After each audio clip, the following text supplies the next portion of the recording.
दोस्तों, बाहर से बॉलीवुड की दुनिया जितनी हसीन है, अंदर से उतनी ही बदनाम है। बॉलीवुड में कास्टिंग काउच एक ऐसा काला सच है जो नए टैलेंट को इसी बदनामी के रास्ते ले जाता है। कास्टिंग काउच का सच कुछ लोग दबी जुबान से मानते हैं तो कुछ झुठला देते हैं। हालांकि सच ने कई ऐसे स्टार्स को प्रभावित किया है जो आज बॉलीवुड में जाना माना चेहरा है। लेकिन आज के इस खास वीडियो में हम एक ऐसे डायरेक्टर के बारे में बात करेंगे जो अपने ऊंचे ओहदे की आड़ में कास्टिंग काउच के द्वारा नई नई लड़कियों को इस्तेमाल किया था, और वो डायरेक्टर है सुभाष घई। सुभाष घई के असली चरित्र के बारे में कई लोगों को नहीं पता है। वो असलियत में कैसा व्यक्ति है, ये आज के इस वीडियो में देखकर आपको पता चल जाएगा। आइए सबसे पहले उनकी जन्म कुंडली के बारे में जानते हैं। सुभाष घई का जन्म 14 जनवरी 1945 को नागपुर में हुआ था। इनके पिता दिल्ली में एक डेंटिस्ट हुआ करते थे और माँ एक हाउसवाइफ थी। सुभाष घई ने अपने कॉमर्स की पढ़ाई रोहतक, हरियाणा से की है। इसके बाद सुभाष घई पुणे शिफ्ट हो गए ताकि वो फिल्म मेकिंग और फिल्म मेकिंग में ग्रेजुएशन की पढ़ाई कर सके। फिल्म मेकिंग और एक्टिंग का कोर्स करने के बावजूद सुभाष घई को इंडस्ट्री में कोई काम देने को तैयार नहीं था। इसके बाद इन्होंने एक फिल्म फेयर टैलेंट कॉन्टेस्ट में हिस्सा लिया। इस कॉन्टेस्ट में राजेश खन्ना और धीरज कुमार ने भी हिस्सा लिया था और दोनों ही कॉम्पिटिशन जीत लिए और सुभाष घई वहां पर हार गए।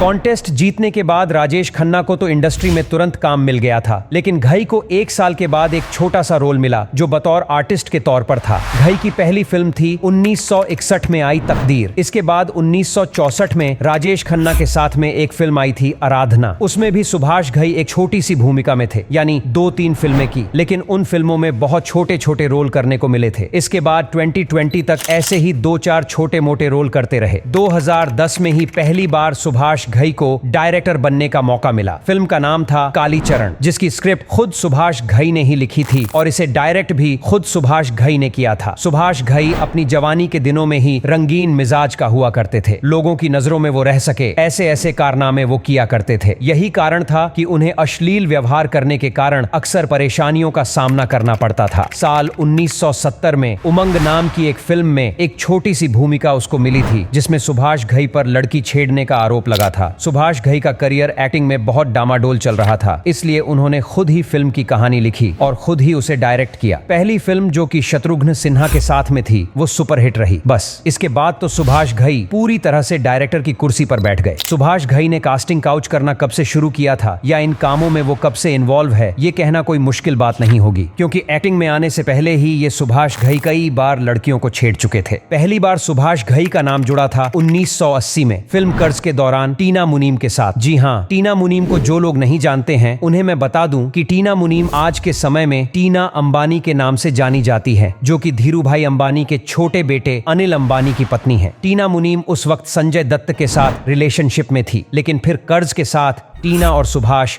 घई का नाम पहली बार सुनने को मिलता है। जिसके बाद सुभाष घई का नाम खूब चर्चा में रहा माधुरी दीक्षित के साथ। माधुरी दीक्षित सुभाष घई की राम लखन फिल्म में नजर आई थी। इससे पहले माधुरी दीक्षित बहुत बड़ा नाम नहीं थी, उनका बड़ा ब्रांड वैल्यू भी नहीं था। राम लखन में माधुरी को कास्ट किया गया और इसी के साथ दोनों के बीच जो नजदीकियां थीं उनकी जोरों शोरों से चर्चा होने लगी। और फिर राम लखन की शूटिंग से पहले ही सुभाष माधुरी के नाम को मीडिया के द्वारा लोगों तक पहुंचाना शुरू किया ताकि लोगों को लगे कि ये नया चेहरा है। लेकिन घई की मेहनत पर पानी तब फिरा जब राम लखन से पहले माधुरी की तेजाब नाम की एक फिल्म आ गई, और वो भी अनिल कपूर के साथ। फिल्म रिलीज होते ही चारों तरफ तेजाब फिल्म के गाने और एक्टिंग की तारीफ होने लगी। माधुरी की इसी सफलता का फायदा मिला राम लखन को, जिसमें माधुरी के काम की बहुत ज्यादा तारीफ की गई। अब सुभाष घई माधुरी दीक्षित को छोड़ने को तैयार नहीं था, जिस कारण उनके अफेयर का किस्सा सबके सामने आने शुरू हो गए थे। लेकिन इसे अफेयर कहना तो गलत होगा, क्योंकि ये तो सुभाष रोल देने के बदले नए नए लड़कियों का इस्तेमाल किया करता था। माधुरी नई थी तो उसे अपने कब्जे में रखना चाहता था। दूसरी तरफ अगर बात माधुरी दीक्षित की जाए तो माधुरी दीक्षित इंडस्ट्री में सफल तो हो रही थी। उनकी पहली फिल्म सफल हो गई थी जो कि थी तेजाब, लेकिन वो अभी किसी बड़े एक्टर या फिर डायरेक्टर का हाथ अपने सिर पर रखवाना चाहती थी ताकि वो उसे गॉडफादर कह सके और उसका सपोर्ट ले सके। इसके बाद माधुरी का अफेयर शुरू हो गया संजय दत्त के साथ, लेकिन माधुरी और सुभाष का जो याराना था वो ऐसे ही बना रहा और दोनों ने एक दूसरे का भरपूर फायदा भी उठाया था। सुभाष घई से नजदीकियों के बदले में माधुरी को काफी ज्यादा फायदा हुआ था। सुभाष घई की सिफारिश पर माधुरी माधुरी दीक्षित को कई फिल्में भी मिली थीं। साल 1991 में सुभाष घई के साथ एक ऐसा हादसा होता है जिसे सुभाष घई पूरी तरह से एक्सपोज हो जाता है। दरअसल 1991 में सुभाष घई की एक फिल्म आई थी